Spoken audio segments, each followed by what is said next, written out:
దశావతారాల్లో 7 అవతారాలు నేరుగా భూమి మీదకి దిగింది నువ్వు నేను పుట్టిన ఆంధ్రప్రదేశే.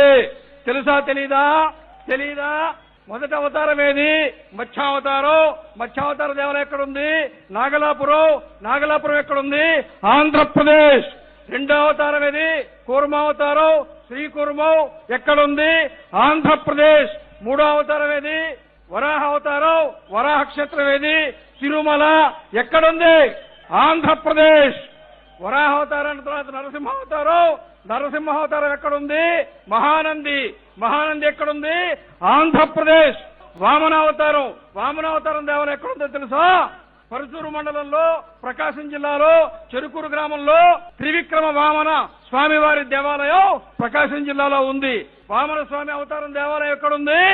ఆంధ్రప్రదేశ్. అవునా కాదా? పరశురామావతారం దేవాలయము పరశురాముడు మహేంద్ర పర్వతం మీద ఉంటాడు. మహేంద్ర పర్వతం శ్రీకాకుళం ఒరిస్సా సరిహద్దులో ఉంది. శ్రీకాకుళం జిల్లాలో ఉండే మహేంద్రతనయ పర్వతం మీదే పరశురాముడు ఉంటాడు. కాబట్టి పరశురామావతారం ఎక్కడుంది? ఆంధ్రప్రదేశ్.